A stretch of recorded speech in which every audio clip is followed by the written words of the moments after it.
tarde, pessoal. Meu nome é Marco Valente, professor de Química. Hoje a gente vai discutir, dentro do capítulo de equilíbrio químico, um tópico muito importante, que é deslocamento de equilíbrio. O deslocamento de equilíbrio segue o princípio de Le Chatelier. Tá? Para a gente poder exemplificar, botei essa reação, que é a síntese clássica da amônia, tá? Onde o nitrogênio reage com o hidrogênio, formando amônia, e esse sistema está em equilíbrio. Esse equilíbrio é representado pela dupla seta. Bom, nós temos basicamente três fatores que podem ser usados para deslocar esse equilíbrio. O que você quer com esse deslocamento? É intensificar ou a formação do seu produto, ou você deslocar o equilíbrio para a formação do seu reagente, dependendo do seu objetivo. Você tem esses três parâmetros que você pode alterar, né? E com isso causar um deslocamento do equilíbrio. Dependendo de quem você usar, o deslocamento pode ser diferente. Bom, em termos de concentração, eu posso mexer com a concentração de qualquer um desses compostos na minha reação. Por exemplo, se eu pegar e diminuir a quantidade de NH3, né, como o sistema vai agir para eu poder compensar essa saída do NH3? Para compensar essa saída, o sistema é deslocado para a direita.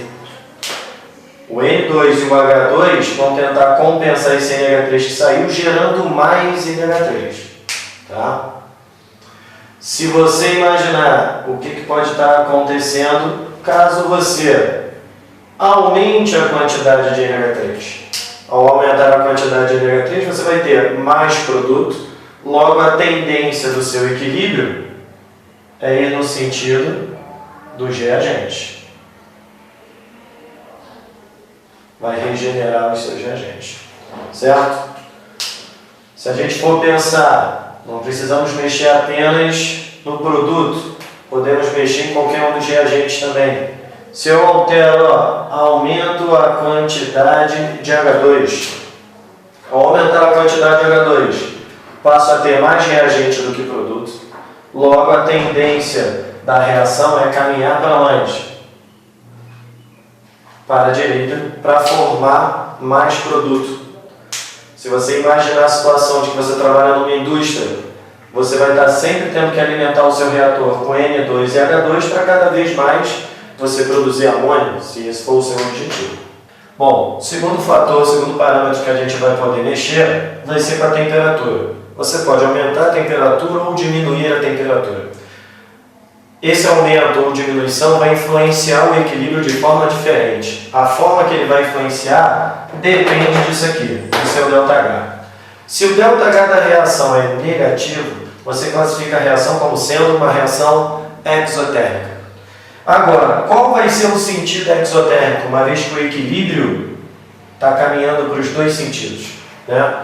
Você vai usar a sua referência, como você lê, para poder concluir qual é o lado exotérmico. Você lê da esquerda para a direita, então da esquerda para a direita é exotérmica. O sentido inverso vai ser o quê?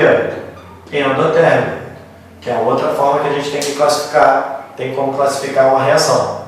Bom, quando você altera em termos de temperatura, isso daqui é uma regrinha, tá? Toda vez que você aumenta a temperatura, você vai deslocar a sua reação, seu equilíbrio, para o sentido endotérmico. Porque a reação endotérmica é aquela que absorve o calor. Se você está aumentando a temperatura, você está favorecendo essa reação. Portanto, toda vez que você aumenta a temperatura, seu equilíbrio é deslocado no sentido endotérmico.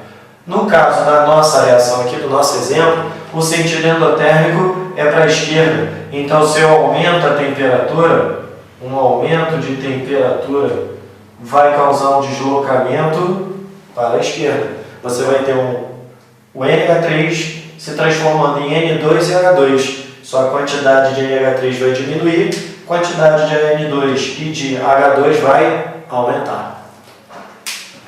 O terceiro parâmetro que você tem para mexer é a pressão. Muito cuidado, porque quando a gente discute a pressão, a gente tem que discutir em termos de pressão total. Tá? Se alguma questão aparecer discutindo sobre pressão parcial, a pressão parcial é para ser entendida como a concentração, da mesma forma que você analisou aqui na concentração. Porque a pressão parcial é a pressão de uma única substância. Então, eu estou alterando só a quantidade de um desses CAT. Aqui eu estou mexendo na pressão total, o conjunto todo, a reação como um todo.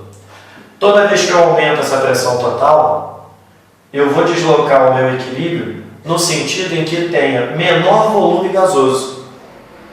Logo, se o que te interessa é um volume de gás, primeira coisa que você tem que tomar cuidado, quais são as substâncias que estão no estado gasoso.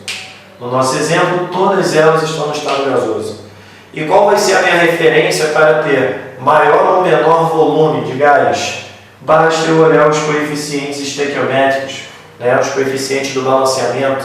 Significa que eu tenho 4 mols de gás no lado esquerdo, 2 mols de gás no lado direito. Logo, 2 volumes de gás, 4 volumes de gás.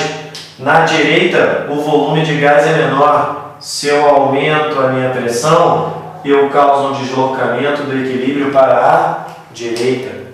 Se eu diminuir a pressão, meu equilíbrio é deslocado para a esquerda. Certo? Vamos ver alguns exemplos, então, algumas questões que já caíram trabalhando esse assunto.